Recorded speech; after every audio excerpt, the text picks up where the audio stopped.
지난주에 우리 말씀의 제목을 너희는 두려워 말라 했습니다. 왜 그렇습니까? 우리 집사님 기도하신 것처럼 부활하신 주님이 우리와 함께 있다. 너희 주님은 죽음으로 그렇게 끝난 것이 아니라 3일 만에 다시 부활하셨다. 주님의 무덤에서 첫 번째 천사를 통하여 그 음성이 주님께서 다시 살아나셨으니 너희는 이 일에 증인되기 위하여 두려워하지 말고 세상에 나아가 여호와의 말씀을 증거하며 남은 이 여생을 힘있게 그렇게 살아가는 하나님 여호와의 말씀을 우리가 천사를 통해서 우리가 듣게 되었습니다. 오늘 말씀은 그 말씀을 들은 그들이 그 이후에 어떻게 행동하게 되었는가 하는 사실을 우리가 말씀을 통하여 만나보게 됩니다. 한번 따라서 할까요? 부활의 증인들. 한번 더 합니다. 부활의 증인들. 네, 부활의 증인들. 부활을 경험한 사람들 그렇습니다. 교통사고 현장을 지나가다 보면은 가끔씩 도로변에 프레임카드가 붙여진 것을 보죠. 아마도 억울한 사람이 자신이 피해자인데 가해자로 몰려가지고 그 억울한 사연을 풀기 위해서 목격자를 찾습니다. 반드시 연락 좀 주십시오. 후이 후사하겠습니다. 자기가 분명히 사고를 당했는데도 불구하고 거꾸로 가해자로 그렇게 뒤바뀌어가지고 재판 과정들이 진행이 되고 여러 가지 많은 부분들의 손해를 입게 된다면 얼마나 안타까운 마음이 들겠으며 또 정신적으로 또 물질적으로 얼마나 큰 손해가 되겠습니까? 그래서 찾는 것이죠. 혹시 그 시간에 지나가다가 우리의 사고를 목격하신 분이 계시다면 꼭 연락 좀 주십시오. 기다리는데 거의 대부분 목격자가 나타나지 않는다고 합니다. 왜 그럴까? 이유가 무엇일까요? 앙케이트를 조사했더니 이런 것들이 나왔어요. 첫 번째, 남의 일에 끼어들기 싫어서. 다른 사람 일에 끼어들기 싫다는 것입니다. 보시는 대로 두 번째, 번거로워지는 게 싫어서. 그리고 고자질하는 게 싫어서. 반대로 이런 것은 아마도 일반적인 그런 이유일 것입니다. 가장 중요한 이유는 뭐냐면 나중에 보복을 당할까봐 그게 두려워서. 혹시 나 때문에 진실이 밝혀져서 손해를 입게 된 그 사람이 나한테 복수할까봐 그게 두려워가지고 그래서 그 보복이 두려워서 그 현장을 목격했음에도 불구하고 대부분의 사람들, 목격자들은 그냥 입 닫아버리고 눈을 그냥 닫아버리고 그렇게 많다는 것입니다. 2000년 전 예수님께서 부활하신 그 현장에서 부활의 주님을 만났던 제자들도 그러했던 것 같습니다. 예수님이 죽으셨다가 분명히 다시 살아나셨습니다. 여인들을 통해서 듣게 되었습니다. 그리고 예수님은 제자들을 찾아와서 베드로를 만났고 그 외에 다수의 제자들을 예수님께서 직접 만났습니다. 그리고 예수님께서는 요한복음에 보면은 요한복음 20장에 보면은 성령을 받으라, 성령을 기다려라 라고까지 그렇게 말씀을 합니다. 베드로와 그 외의 제자들에게 주님이 분명히 말씀하셨습니다. 그게 요한복음 20장입니다. 그런데 요한복음 21장의 첫 시작은 어떻게 시작됩니까? 베드로가 갈릴리에서 물고기 잡는 그 일을 다시 시작했습니다. 베드로를 따라 같이 곁에 있는 제자들도 몇 명이 있었습니다. 그 현장에 주님이 오셔서 그들을 다시 만나시는 장면이 등장하게 됩니다. 여러분 이것은 무엇을 말씀합니까? 예수님께서 부활하셨던 사실을 분명히 다 부활하신 주님을 다 만났음에도 불구하고 그들은 주님께서 약속하신 것을 기다리라 말씀하셨음에도 불구하고 그들은 갈릴리로 다시 다 도망을 치고 말았습니다. 물고기 잡는 그 현장으로 돌아가고 말았습니다. 예루살렘에서 갈릴리까지 거리가 3일길이라고 합니다. 3일길을 도망쳐서 자신의 고향으로 그렇게 돌아갔던 것입니다. 베드로를 따라 함께 간 제자들도 있었고 함께 따라가지 않는 제자들은 예루살렘에서 문 콕 잠그고 그들은 두려워서 벌벌 떨고 숨고 있었습니다. 여러분 이들이 부활하신 주님을 만났음에도 불구하고 주님을 만났지만 침묵하는 이유가 어디에 있었습니까? 이유는 간단합니다. 유대 종교 지도자들이 예수님을 그렇게 죽이듯이 자기들 또한 예수님께서 자기들을 죽일까봐 두려웠던 것입니다. 그렇게 다 숨어버렸던 비겁한 제자들이 그러나 오늘 본문 말씀이 나오듯이 한 2달 후에 어떻게 되었습니까? 이들은 완전히 다른 모습으로 수많은 군중들 앞에서 담대히 예수님의 부활을 증거합니다. 뿐만 아니라 공회의원들 앞에서, 한마디로 재판하는 그 현장 앞에서도, 그 재판장 안에서도 자신을 재판하는 그들을 향하여 베드로는 큰 소리를 치며 오히려 그들을 향하여 설교하고 있는 것입니다. 사도행전 2장 32절을 보면 이런 말씀이 나와요. 이 한번 다 같이 보겠습니다. 시작. 이 예수를 하나님이 살리신지라 우리가 다 이 일의 증인이로다.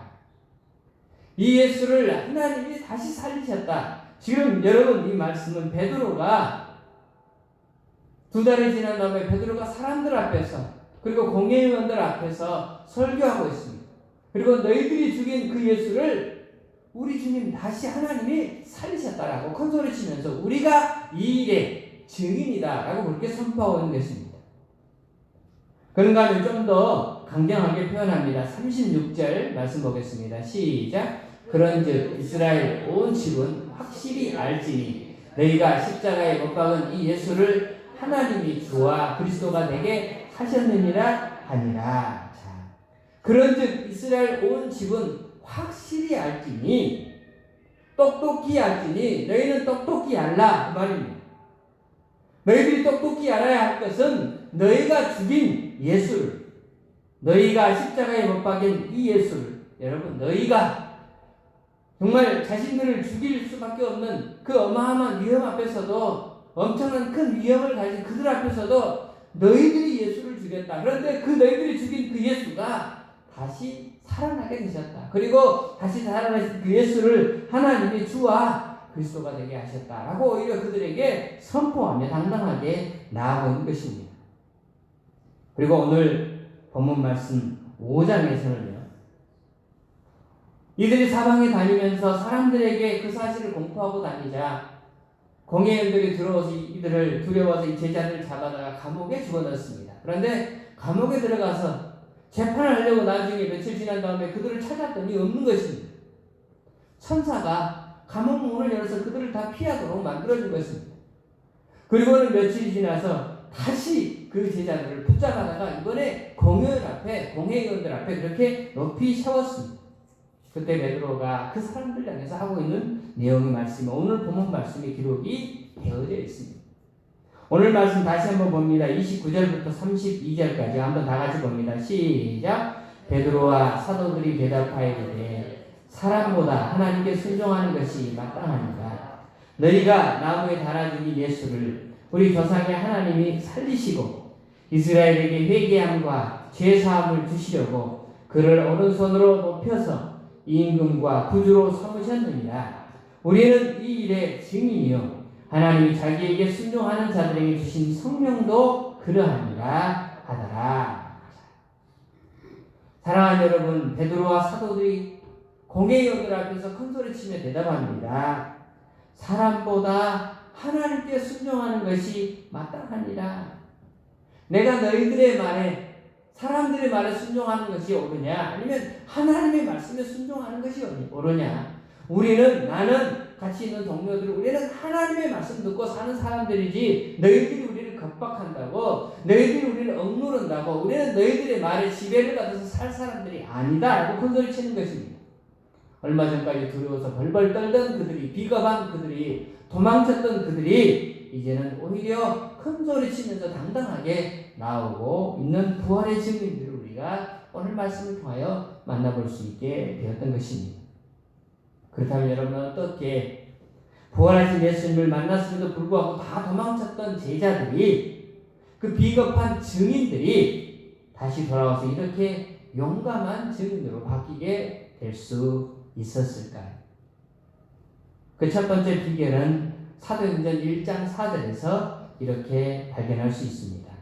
자, 사도행전 1장 4절 우리는 그 힌트를 발견하게 됩니다. 다 같이 봅니다. 시작. 사도와 함께 모이사 그들에게 분부하여 이르시되 예루살렘을 떠나지 말고 내게서 들은 바 아버지께서 약속하신 것을 기다리라. 사도와 함께 모이사 그들에게 분부하여 이르시되, 예수님께서 하늘로 승천하시기 전에 120명의 문도들, 그 안에 사도들이 있죠. 12명의 사도들이 있고 70여 명의 그 속사들이 있고 그 외에 많은 사람들이 모여 있었습니다. 그들을 향하여 아니 500명의 형제들이 보는 앞에서 하늘로 승천하시면서 하시는 말씀이 아버지께서 약속하신 것을 기다려라.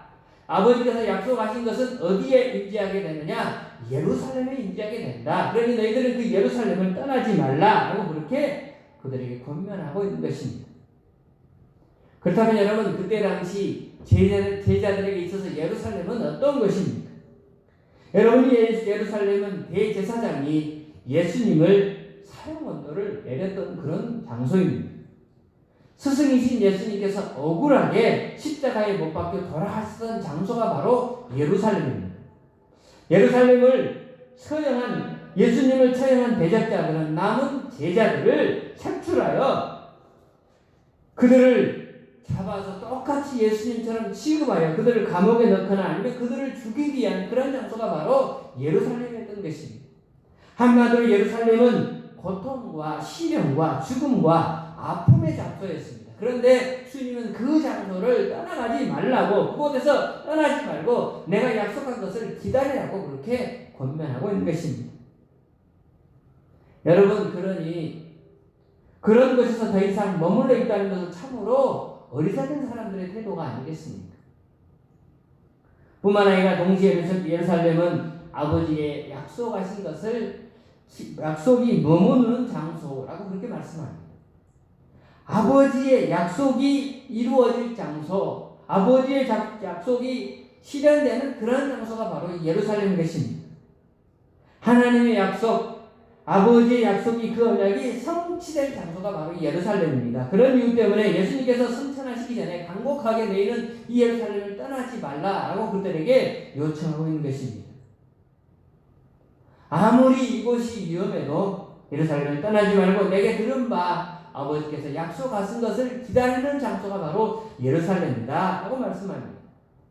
스승이신 예수님께서 죽은 것, 온갖 무서움과 적대 세력들이 들끓고 있는 것, 그래서 예루살렘은 무슨 핑계를 대서라도 도망가고 싶은 곳이 바로 예루살렘입니다.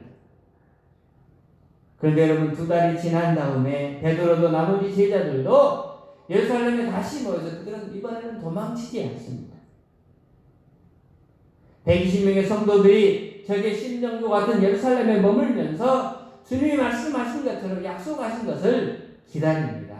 그러면서 기도에 온전히 힘쓰고 있습니다. 우리 사도행전 1장 12절부터 15절까지 한번 다 같이 보죠. 시작. 제자들이 감람원이라 하는 산에서부터 예루살렘에 돌아오니 가까워 안식일에 가기 알맞은 길이라. 들어가 그들이 유하는 다락방에 올라가니 베드로, 요한, 야고보, 안드레와 빌립, 도마와 바돌로메, 마테와 및 알페오의 아들 야고보, 셀롯인 시몬, 야고보의 아들 유다가 다 거기 있어 여자들과 예수의 어머니 마리아와 예수의 아우들과 더불어 마음을 같이하여 오로지 기도에 힘쓰더라. 모인 무리 수가 약 120명이나 되더라. 제자들이 감람원이라 하는 산으로부터 예루살렘에 돌아오니 감람산에서 예수님이 하늘로 승천하셨습니다. 승천하신 장면들을 120명이 똑똑히 보았습니다.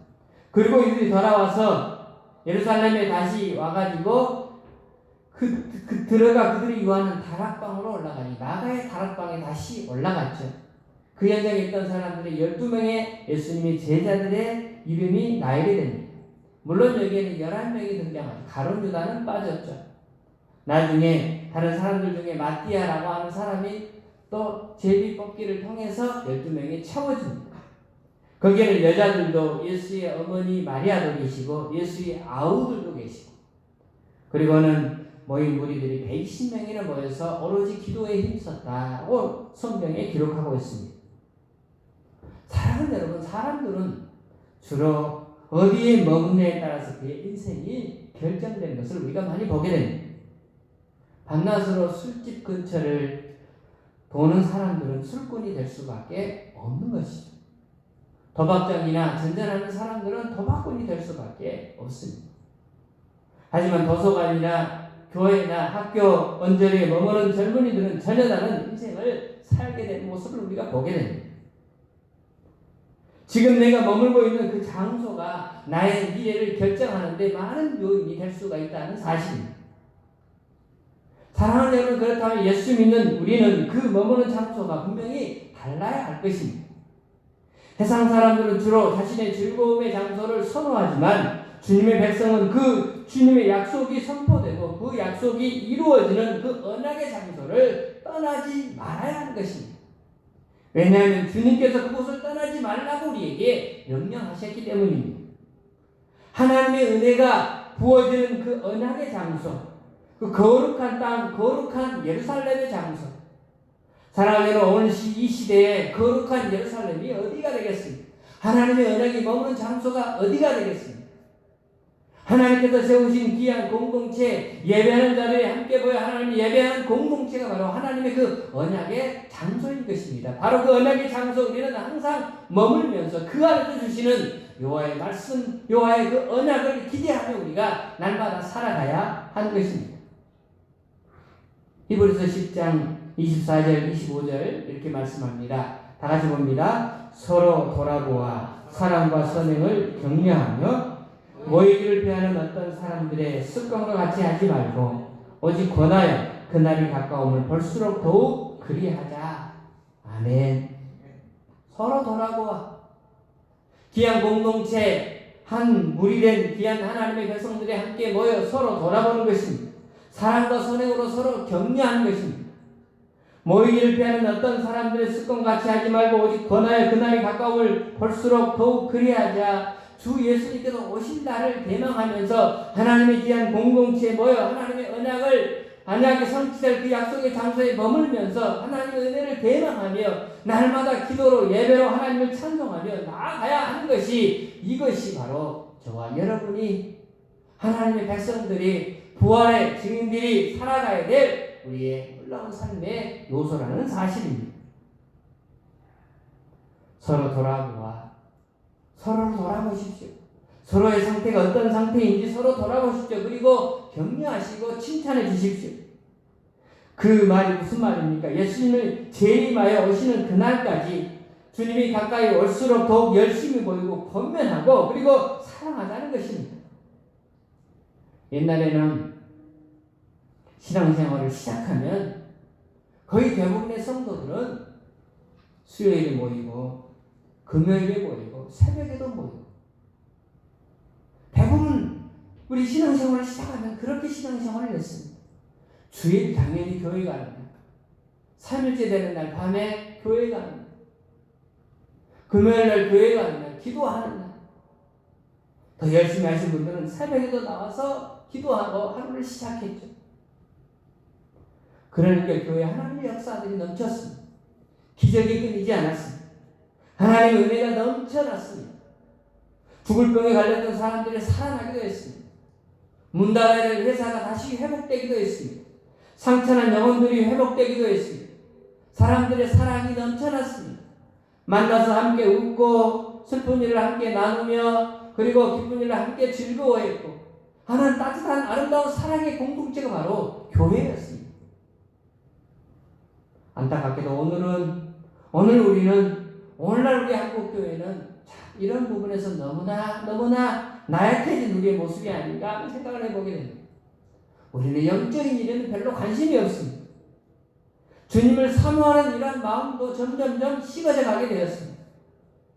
아예 영적인 일에는 관심도 없는데 그럭저럭 그냥 대충 그렇게 신앙생활 하다가 나만 구원받고 나만 천국 가면 되는 것이냐, 그리고 우리 가정에 온통 축복, 복, 잘 되는 것, 형통하는 것, 성공하는 것, 이것만을 염원하며 신앙생활 하는 게 우리의 현재의 모습이 아닌가 안타까운 마음을 금할 길이 없는 것입니다. 사랑하는 여러분은 요즘 어디에서 가장 많은 시간을 보내고 계십니까? 요즘 여러분의 관심이 가장 많이 꽂는 것이 바로 어디입니까? 여러분의 현재의 삶의 자리가 힘들고 어려워도 신앙의 자리를 회피하지 않기를 주님의 이름으로 권면합니다. 하나님이 정해주신 그 언약의 장소를 떠나지 말고 그 약속하신 은혜를 끝까지 기다리시며 살아야 하는 것입니다. 자신의 삶의 자리가 아무리 처절한 현장이라 할지라도 하나님이 허락하신 곳이라면 그곳은 은혜의 장소인 것입니다. 반드시 거기에는 언약의 축복이 채워질 줄로 믿습니다. 그러니 우리는 그 자리를 끝까지 사모하며 살아갈 것입니다. 하나님이 언젠가는 약속하신 말씀대로 이루어 주실 줄로 믿습니다. 제가 좋아하는 찬송 중에 하나님 한 번도 나를 실망시킨 적 없으시고, 저는 찬양을 좋아합니다. 그런데 찬양을 부를 때마다 의아합니다. 왜냐하면 찬양의 가사와 제 생각과는 좀 먼 것 같아요. 하나님은 한 번도 나를 실망시킨 적 없다고. 그래서 나는 그렇게 가사를 그대로 부르면서 하나님을 찬양하는데 제 속은 실망한 게 한두 가지가 아닌 것 같아요. 너무너무 실망이 많은 것 같아요. 아니, 하나님은 방금 내가 부르는 찬양의 가사처럼 한 번도 나를 실망시킨 적 없다고 하는데 나는 오늘도 지금도 실망인 것 같은, 내가 이 찬양을 계속해서 불러야 합니까 하는 자괴감이 계속해서 드는 것입니다. 저만 그렇습니까? 여러분들은 어떻습니까? 너무와 가사와 우리의 현실이 거리가 먼 것 같습니다. 그런데 오늘도 하나님 말씀합니다. 기다리라고. 그 언약을 기다리라고. 하나님의 그 언약은 반드시 이루어진다. 내가 너에게 그렇게 약속했으니 너는 하나님의 때를 기다리며 참고 인내하며 그 약속이 이루어지기까지 그 언약의 장소를 떠나지 말고 참고 인내하며 기다리라고. 그래서 다시 힘을 내어 찬양합니다. 하나님 한 번도 나를 실망시킨 적 없으시고 언제나 공평과 은혜로 나를 지키셨습니다. 왜냐하면 그 하나님이 신실하신 하나님, 공평하신 하나님이십니다.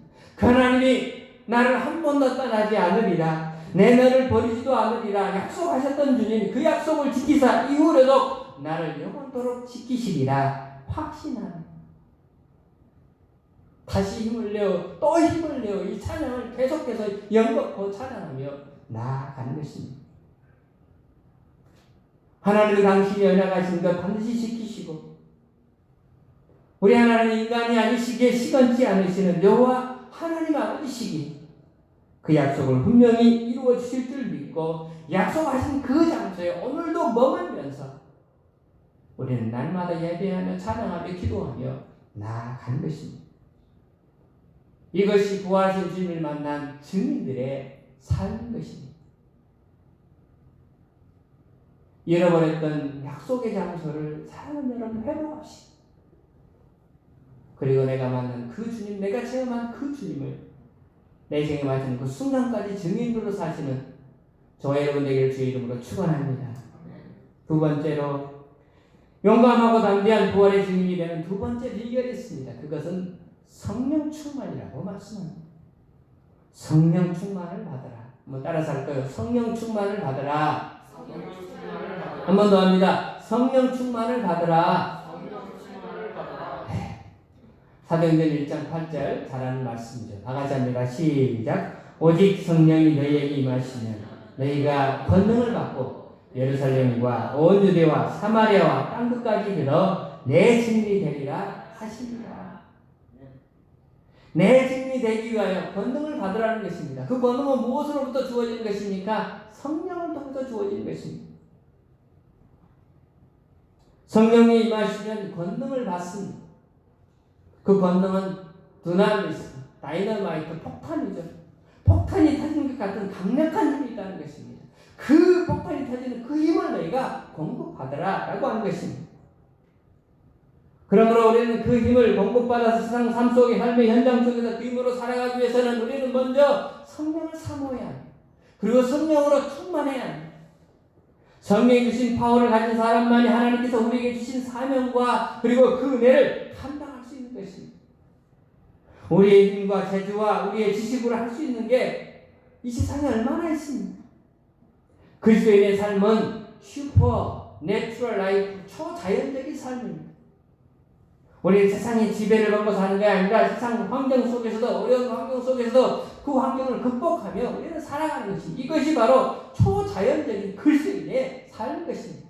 삶은 여전히 어려워도 그럼에도 불구하고 여전히 힘든 그런 상황 속에서 눈물 흘리며 좌절할 수밖에 없는 그런 상황이지만 그럼에도 불구하고 초자연적인 주님이 주신 그 힘으로 버티면서 인내하면서 나아가는 것입니다. 그러다 죽으면 좋은 나라 가는 것이죠. 그러기 전에 내일이 풀리면 감사하며 우리는 기뻐하며 나누며 그렇게 사는 것입니다. 여러분, 이것이 초자연적인 삶인 것입니다. 어떻게 그 일이 가능합니까? 성령 충만으로 그 일이 가능하게 되는 것입니다. 베드로와 일부의 제자들은 부활한 주님을 만났으면서도 왜 갈릴리로 도망을 해야만 했습니까? 왜 용감한 부활의 증인이 되지 못하고 고기 잡는 갈릴리 현장으로 옛생활로 돌아가는 비겁한 사람이 될 수밖에 없었을까요? 부활하신 주님을 만났음에도 불구하고 말입니다. 이유는 간단하죠. 신앙은 지식이 아닙니다. 입으로 아멘 한다고 힘이 나오는 게 아닌 것입니다. 예수님의 부활한 사실을 믿었다고 해서 그가 자동적으로 부활의 능력으로 자신의 삶 속에 나타나는 게 아닌 것입니다. 오늘날 예수님 믿는 사람들 얼마나 많습니까? 머리로는 다 동의합니다. 그런데 몸은 엉뚱한 데 가 있는 성도들이 너무나 많습니다. 신앙은 지식의 동의가 아닌 것입니다. 아는 것과 실천하는 것은 분명히 다르죠. 그러므로 알고 있는 신앙적 지식이 능력 있는 삶의 실천으로 나타나기 위해서는 성령의 파워를 우리가 덧입어야 하는 것입니다. 물론 바른 신앙생활을 하려면 성경적 지식이 분명히 있어야 합니다. 모르면 이단과 미신에 사로잡히게 됩니다. 거기에 빠지게 됩니다. 무조건 믿어라 하는 것은 참된 기독교의 신앙이 아닙니다. 그럼에도 불구하고 지식만 가지고는 절대 우리가 참된 신앙생활을 할 수가 없습니다. 체험이 없는 지식은 매만의 신념과 관념주의에 빠지게 되어 있는 것입니다. 진정한 참된 신앙, 파워풀한 신앙은 그러므로 체험이 있어야 하는 것입니다. 부활하신 주님을 만난 기쁨과 감격이 있어야 하는 것입니다. 성령님이 보여주시는 파워, 은혜를 체험해야만 우리는 그 힘으로 살아갈 수 있게 되는 것입니다. 예수께서 십자가에 지시기 전에 약속하셨던 것처럼 보혜사 성령님이 오셔서 나로 하여금 진리를 깨닫게 하시고, 그렇습니다. 보혜사 성령으로 우리는 진리를 깨닫습니다. 예수가 구주임을 깨닫습니다. 반드시 보혜사 성령이 우리 가운데 임해야 하는 것입니다. 그리고 그 보혜사 성령으로 충만해질 때 우리는 그 진리의 힘을 얻어서 우리는 강력한 삶의 현장에서 승리하며 우리가 살아갈 수 있게 되는 것입니다. 그분이 능력을 주실 때 우리는 비로소 능력 있는 신앙인, 능력, 부활의 증인들로 살아갈 수 있게 되는 것입니다. 예수님의 부활 사건은 틀림없는 역사적 사건이고 진리였습니다. 하지만 그것이 베드로에게 파워풀한 능력이 되기까지는 성령님의 특별하신 도움이 있어야 했던 것입니다. 성령을 받지 못했으니, 성령으로 충만하지 못했으니, 주님을 만났음에도 불구하고 성령을 받으라 라고 했음에도 불구하고 그 베드로는 도망칠 수밖에 없었던 것입니다. 이런 점에서 부활절과 오순절, 성령 강림절 굉장히 중요합니다. 이 둘은 매우 밀접하게 연관이 되어 있습니다. 오순절이 없는, 성령 강림이 없는 부활절은 단순한 객관적 사실입니다. 객관적 진리만 남아있는 곧 영적인 힘과 파워가 없는 그냥 무기력한 기독교에 불과한 것입니다. 반면에 또한 부활절이 없는 오순절, 부활절이 없는 성령 충만함은 무엇일까요? 신비주의에 사로잡히게 될 수밖에 없습니다. 그런데 이 둘, 부활절과 오순절은 반드시 같이 가야 하는 것입니다. 4월 둘째 주에 우리는 부활절을 맞이했습니다. 성령 강림주일은 5월 31일입니다. 5월 31일까지 우리는 이 둘이 같이 가야 합니다. 앞으로 능력 있는 그리스도인으로 우리가 세워지도록 우리는 같이 가야 합니다. 우리는 능력 있는 그리스도인으로 세워지도록 그래서 기도해야 하는 것입니다. 참으로 사모하며 기도함으로 다가올 성령 강림을 준비하며 우리는 기다리시며 성령님의 임재를 기다리며 충만함을 기다리며 우리는 기대하며 날마다 나아가야 한다는 것입니다. 마침내 성령 충만을 받은 베드로가 어떻게 바뀌었습니까? 사람들에게 설교를 할 뿐만 아니라 성전 미문에 앉은, 태어나서 한 번도 서본 적도 없는 안전뱅이를 이렇게 세웠습니다. 평생 한 번도 걸어본 적이 없었던 그 장애인을 말씀 한마디로 일으키는 능력을 베드로가 행한 것입니다. 베드로가 죽은 사람도 살려냈습니다. 사람들이 그냥 베드로를 가까이 할 수 없어서 지나갈 때 베드로의 그 그림자라도 내게 덮이면 내 병이 나을 거라고 베드로 곁에 사람들이 막 몰려들었습니다. 베드로뿐이겠습니까? 수많은 사도들을 통하여 어마어마한 기적의 현장이, 기적의 사건들이 나타나게 되었던 것입니다. 이것이 바로 성령 충만한 자들에게 나타나는 부활의 증인들이 나타나는 귀한 결과였던 것입니다. 사람들이 몰려와서 베드로를 막 추앙하게 될 수밖에 없죠. 이야, 베드로 대단해. 그들이 몰려와서 그걸 구경하고 있으니 베드로가 이렇게 선포합니다. 사도행전 3장 12절부터 우리 15절까지, 먼저 12절 다 같이 보죠. 시작. 베드로가 이것을 보고 백성에게 말하되 이스라엘 사람들아, 이 일을 왜 놀랍게 여기느냐? 우리 개인의 권능과 경건으로 이 사람을 걷게 한 것처럼 왜 우리를 주목하느냐? 우리 보지 말라 그거예요. 내가 한 게 아니라는 거예요. 내 안에 계신 성령이 나를 통하여 주님을 증거케 하였고 주님이 나에게 그런 힘을 주셔서 내가 했을 뿐이지 내가 한 게 아니라는 사실입니다. 나를 바라보지 말라는 것입니다. 13절, 14절, 15절 계속 봅니다. 시작. 아브라함과 이삭과 야곱의 하나님 곧 우리 조상의 하나님이 그의 종 예수를 영화롭게 하셨느니라. 너희가 그를 넘겨주고 빌라도가 놓아주기를 결의한 것을 너희가 그 앞에서 거부하였으니 너희가 거룩하고 의로운 일을 거부하고 도리로 살인한 사람을 놓아주기를 구하여 생명의 주를 죽였도다. 그러나 하나님이 죽은 자 가운데서 그를 다시 살리셨으니 우리가 이 일에 증인이로다. 너희들이 죽였으니 하나님이 다시 살렸고 나는 그분을 만났다. 그래서 나는 너희들 앞에서 이 말을 공포하지 않을 수 없다. 나를 바라보지 말고 나를 통하여 역사하신 주님을 바라보라. 그 주님이 나를 이렇게 만들어 주셨다. 기적을 어떤 목사님이 가끔씩 행합니다.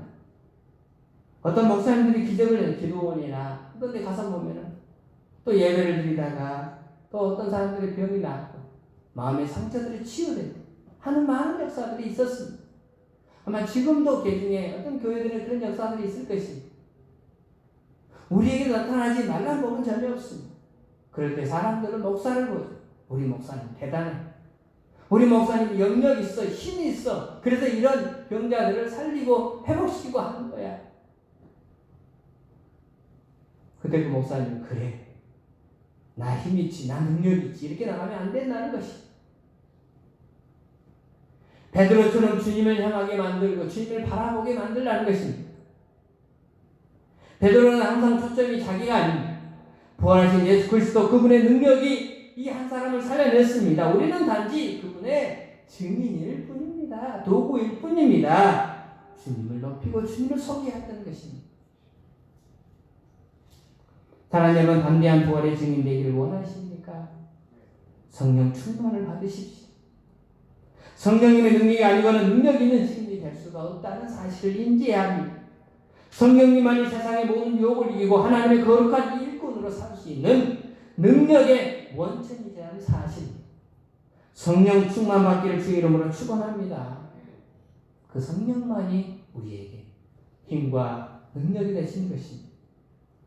앞으로 성령 강림절까지 이렇게 기도했으면 좋겠습니다. 성령님, 오순절 제자들이 가슴을 뜨겁게 하시고 그 부활의 의미를 온전히 깨닫고 죽음 앞에서도 용감하게 증언하는 증인들이 되게 하신 것처럼 오늘 나에게도 오늘 우리에게도 그 놀라운 능력을 더하여 주시옵소서.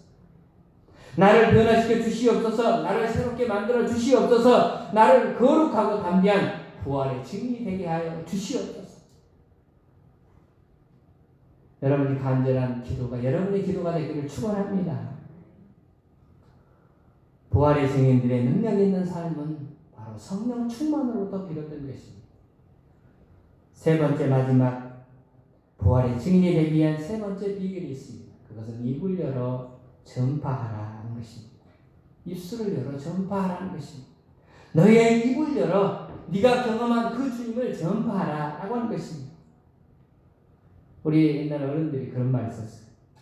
힘이 없어 축 처져 있을 때 힘 없어요. 그 어른들이 하시는 말씀이 힘 없어? 힘을 내! 힘을 내면 힘이 난다. 네가 힘을 내. 힘없다고 처져 있는 그 아이에게 힘을 내라. 힘을 내면 낼수록 힘이 더 난다. 수수께끼 같은 말입니다.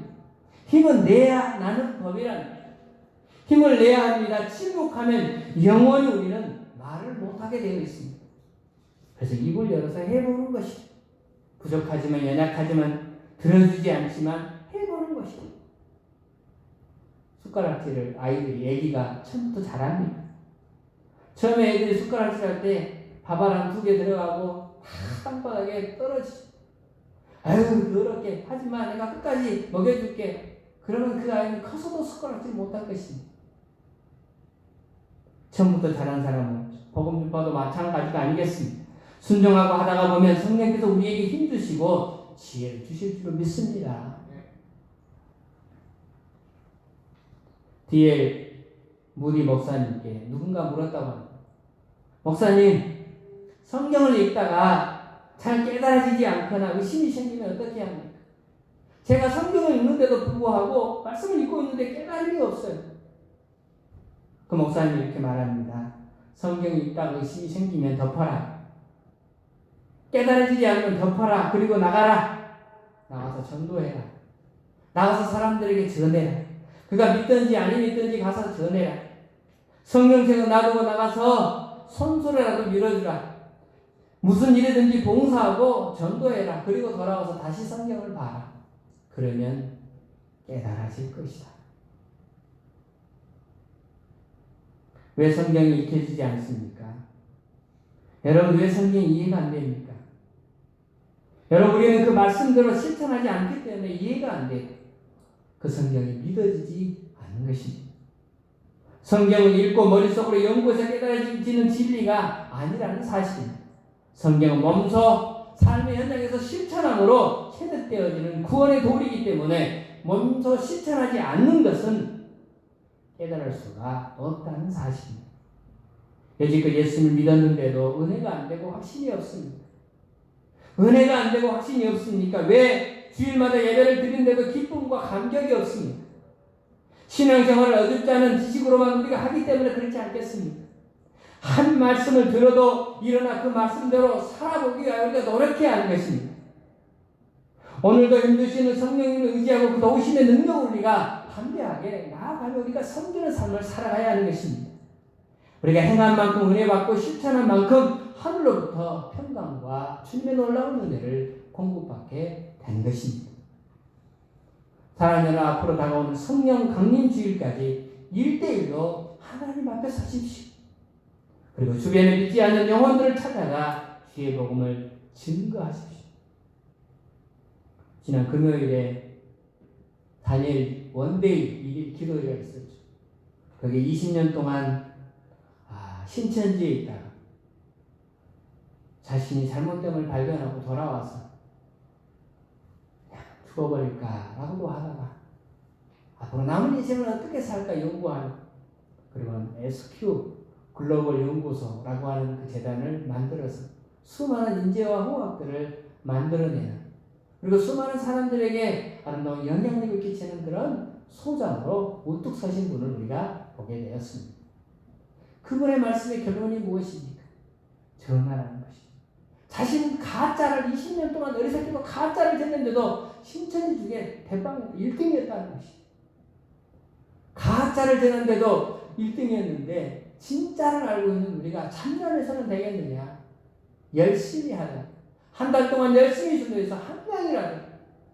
그리고 11월 달에 다니엘 기도회 때 양쪽에 귀한 새신자들을 모시고 와서 함께 그 예배, 그 귀한 기도회에 참여하자고. 정말 피를 토하는 그분의 감격의 외침을 우리가 만나게 되었습니다. 영국 교황이 웨스트민스터 성당에서 대관식을 거행할 때 가장 감동적인 장면이 바로 왕관을 씌워주는 장면이랍니다. 그런데 왕관을 씌워주기 바로 직전에 한 순서가 있습니다. 컨테버리 대주교 성당 안에서 동서남북 사방을 향하여 이렇게 질문한, 동쪽에 있는 사람들에게 서쪽에 있는 사람들에게, 남쪽에 있는 사람들에게, 북쪽에 있는 사람들에게 전하는 것입니다. 뭐라고 전하느냐? 귀빈 여러분, 저는 이분이 틀림없이 영국 여왕을 여러분에게 소개합니다. 여러분은 이분에게 기꺼이 충성을 맹세하십니까? 하고 이렇게 물어봅니다. 동쪽을 향하여 똑같이. 그럼 앉아있는 회중들은 예 맹세합니다. 서쪽도 예 맹세합니다. 남쪽도 왜 맹세합니다. 북쪽도 예 맹세합니다. 이 맹세를 반드시 받고 난 다음에 왕관을 들어 여왕의 머리에 씌워주며 대감상 대관식을 휘날레를 장식하게 된다고 합니다. 존 스토트라고 하는 복음주의 목사님이 계십니다. 이 목사님이 이 이야기를 전하면서 자기 글쪽에서 소개하면서 자기 교회 집회에 참여했던 성도들에게 똑같이 물었답니다. 사랑하는 성도 여러분, 저는 오늘 여러분 앞에 영국 요한보다 더 위대한 한 분을 소개하겠습니다. 눈에 보이지는 않지만 영으로 우리 가운데 와 계시는 예수님은 틀림없는 만왕의 왕이요 만주의 주님이십니다. 그 주님 앞에 여러분은 충성을 맹세합니까? 사랑하는 만남의 귀한 교회 성도 여러분, 저도 오늘 동일하게 우리 같이 한번 하나님 앞에 맹세해야 할 것입니다. 예수님은 틀림없는 만왕의 왕이십니다. 만주의 주이십니다. 그분은 부활하여 우리와 함께 같이 더불어 내 심령 속에 같이 살아계신 하나님이신 줄 믿습니다.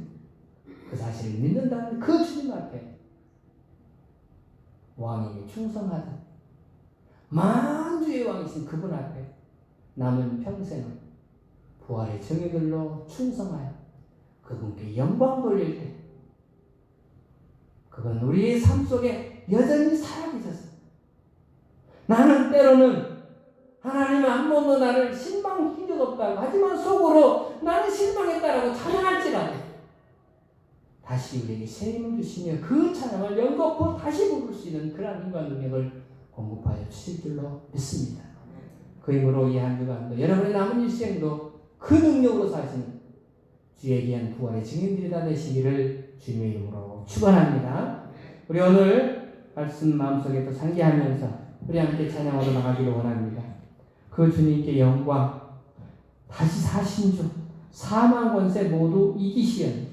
이노임은 천사 돌을 넘겼고 누우셨던 곳은 비어 있었네. 우리 찬송 165장 오늘 말씀을 마음속에 품으면서 나도 주님의 사명자가 되게 하여 주시옵소서. 나도 주님 앞에 충성하는 종이 되게 하여 주시옵소서 하는 마음을 가지고 찬양으로 나가도록 하겠습니다.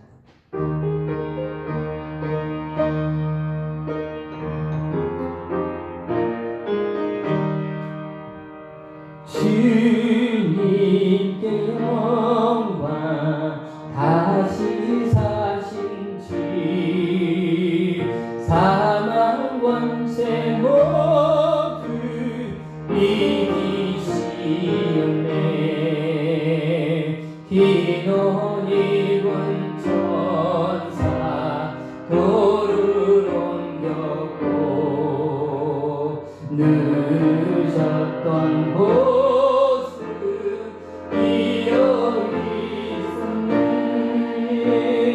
주님께 영광 다시 사신 지 사망 권세 모두 이기시었네. 부활의 주님 나타나시사 두려움과 의심을 잊으시네. 주의 구에 기뻐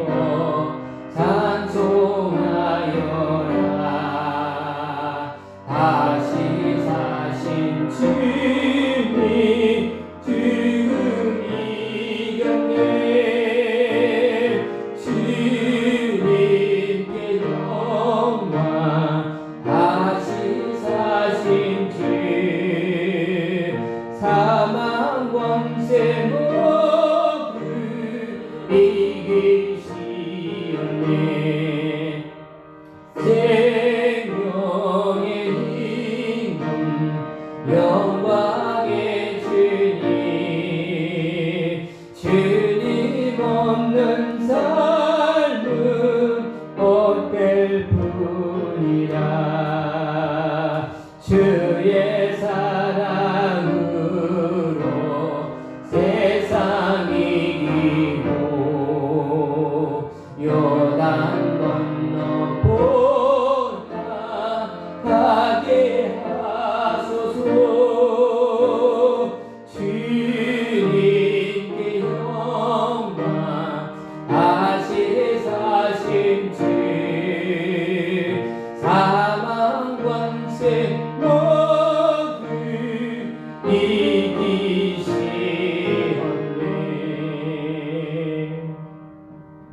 사랑하는 주님 감사합니다. 부활의 증인되게 하여 주실 줄로 믿습니다. 그 증인이 되기 위하여 다시 사신 그 주님을, 그 약속하신 것을 주여 우리가 떠나지 않게 하여 주옵시고, 날마다 사모하며 말씀을 가까이 하며 기도하며 예배하며 주 앞에 영광 돌리는 자에게 성령님 임재하셔서 충만케 하여 주옵시고, 사방에 나가 복음을 증거해 나갈 때 하나님의 역사가 나타나게 될 줄로 믿습니다. 다시 사신 그 주님이 오늘도 우리와 함께 계셔 우리의 삶을 지금껏 인도하셨고 남은 여정도 이끌어 주실 줄로 믿습니다.